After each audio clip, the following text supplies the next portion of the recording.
What's going on, guys? It's Qashus here from the Second Floor Podcast. Welcome to another Calculated Coffees episode with yours truly. Today, we are taking our talents down south to the US. We are bringing a special guest from Arizona, introducing none other than Nick Jorgensen. And Nick, I apologize if I messed up your last name, my man. Nick is a Spotify playlist curator, an artist manager, a studio owner, artist, and writer. His playlist, Lifting Heavy Ass Weights, has gained over 40,000 followers and is gradually growing since its creation in 2016. He manages Oren Major, a young independent artist who has amassed nearly 10 million streams in less than 3 short years. He also owns Rap House Phoenix, an Airbnb-style tour, lodging, and recording studio that has since hosted artists such as Jack Harlow and Earl Sweatshirt. Nick prides himself in helping other independent artists navigate the music industry by sharing information as often as he can. He has sold over 500 copies of his book Spotify for Dummies and recently begun a Patreon community of over 250 artists and producers where he shares information for those who want to learn how to grow as an entrepreneur in the music industry. Our conversation revolved around his come up, how he got into managing, tips for artists who are trying to grow in 2020, and what it takes to be a successful artist manager, tips and tricks on that front.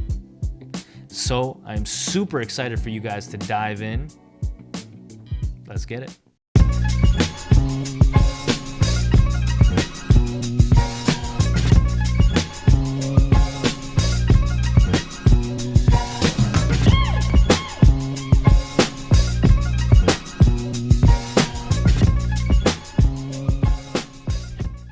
Welcome, Nick, to the Second Floor Podcast, man. I'm excited to have you. I tried to get you on, a couple weeks ago, and then a lot of stuff shifted, especially in my city with COVID. So I appreciate you taking the time, especially during the holidays, to come on board, man. Yeah, of course, man. I'm honored to be here. This is actually my first podcast, so I'm excited. Yeah, you mentioned that, so I was like, yeah, well, at least we got you on the first one. So yeah, welcome, man. I just want to get started and first kind of take it back to how you started in kind of the music industry and kind of your come up, because you've been doing a lot of things. I've been following you on Instagram for the last year or two, and it's cool to see just your journey in terms of like being a manager and as well as helping artists. Especially online, and you're pumping out a lot of content as of recent that I've seen, and obviously me being an artist and being a creative, I was like, man, I had to have you on. So let's kind of get into kind of your backstory. How did you get into all of this? Okay, yeah. So the first thing I like to tell people is that I'm not from the United States. I grew up in Japan on a military base, because my dad was in the military. So that was totally different experience. And then when I graduated high school is when I moved to the States, where I now am in Arizona. So I came here, I went to Arizona State, studied engineering. And then when I graduated, I started working as a software developer for General Motors. And I was just living the 9-to-5 life. I was in a cubicle. I always felt like there was something more I should be doing, or just something bigger. So I started following a lot of Gary Vee, as I think a lot of people did. And, he would go to garage sales and flip shit. And I tried to do that too. But eventually how I got into music was completely by accident. So are you familiar with playlists and how popular they are now? Yeah. I'm not too familiar with it, but yeah, I've been looking into it. So Okay, right. So yeah. around that time, so it's like 2015, 2016, playlists started to become like the new radio stations, they called it, because instead of getting placed on a radio station and getting spins and listeners there, if you got on a Spotify playlist, you would get spins and listeners on Spotify. And I actually happened to just have a playlist on accident called Lifting Heavy Ass Weights, which was my own personal gym playlist. I took everything that was on my iPod Nano and I put it on Spotify. as soon as I signed up. And I think because I started my playlist so long ago and it had just a unique name, it started to grow. So at one point it had 1,000 followers, and I was like, oh, that's cool. That's neat. Yeah. And then got up to like 2,000, 5,000. And then I remember one day someone offered me to buy the playlist, and it was just a random DM.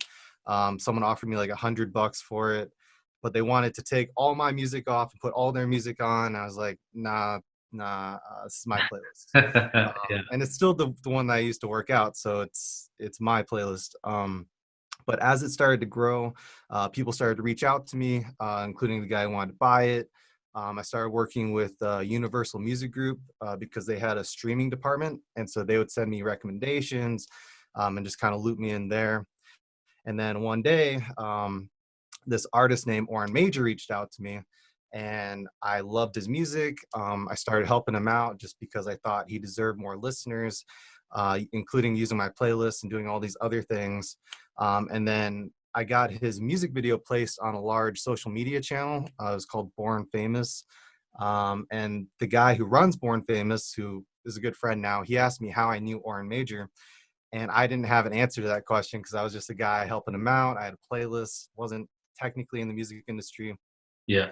And then Orrin said, I've been saying you should be my manager. And so at that point, I had no idea what a music manager was, because I know what it is now, but everyone I meet, they don't know what a manager is because it's not a very common or popular thing. So he told me that, and I started Googling, like, what is a music manager? What do they do?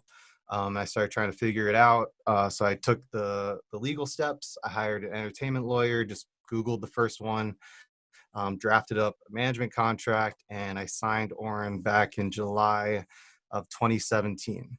And that was when I first became a manager in the music industry. That's sweet, man. It's funny how like things accidentally kind of fall into place, and no, that's awesome, man. So then, what happened afterwards? So you signed Orrin, and then what were the domino effects after that? Right. Yeah. So it was totally by accident. Just having the playlist and having people reach out to me. And then when Orrin reached out, we had kind of the same energy, and we vibed really well. And so once we signed together, we actually didn't meet in person for like 9 months, because he lived in Atlanta, I lived in Arizona, and we did the long distance management relationship for the first year. But during that time, we were able to be really successful on the streaming because it was the start of the streaming era. The playlists were coming into like this really popular thing. And so we learned the game, started getting him on all these other playlists, including mine. And I would reach out as the manager, as a fellow playlister.